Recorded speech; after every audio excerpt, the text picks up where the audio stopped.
السلام علیکم ناظرین، آپ دیکھتے ہیں ہم سوشل ایشوز پہ بات کرتے ہوتے ہیں اور معاشرے کی بہت سی بیٹیاں ہمارے پاس آتی ہیں اپنے مسئلے مسائل کو لے کے، اور ان کی آواز کو آپ لوگوں تک پہنچانا ہم اپنا اخلاقی فرض سمجھتے ہیں۔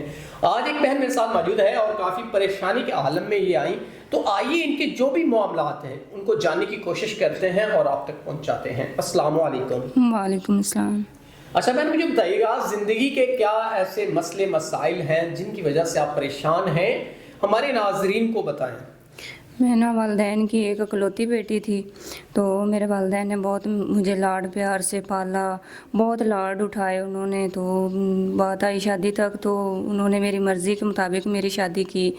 تو جب میری شادی ہوئی اس کے بعد میرے شوہر نے مجھے بہت بہت لاڈ پیار کے ساتھ انہوں نے مجھے رکھا اپنے پاس۔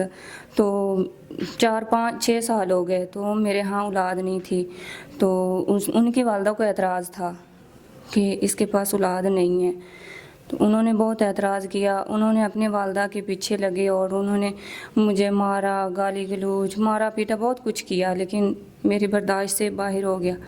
تو میں نے فیصلہ کر لیا کہ نہیں، اب اتنا برداشت نہیں ہوتا تھا۔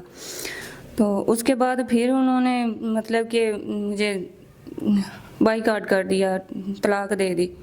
جب انہوں نے طلاق دی تو اس کے بعد پھر میں بہت مشکل سے گزر بسر کر رہی ہوں۔ ناظرین، اولاد اللہ کے بس میں ہے، لیکن ہمیشہ عورت کو اس کا قصوروار ٹھہرایا جاتا ہے۔ یہ بانجھ بہن بنا دیا گیا ان کو، جب 5-6 سال ان کو بچہ نہیں ہوا تو انہوں نے ان کو طلاق دے دی۔ تو اب آپ بہن کیا چاہتی ہیں؟ کوئی ایسا انسان جو آپ سے بچے کی ڈیمانڈ نہ کرے اور آپ کی تمام تر جو اخلاقی ضروریات ہیں وہ بھی پوری کرے، تو آپ نکاح کی خواہش رکھتی ہیں؟ ہاں جی، کوئی مخلص انسان ہو، اچھا ہو، ہر حالت میں مطلب کہ قبول کرے، عزت دے، اچھے ہیں، نکاح کرنے کے لیے تیار ہے۔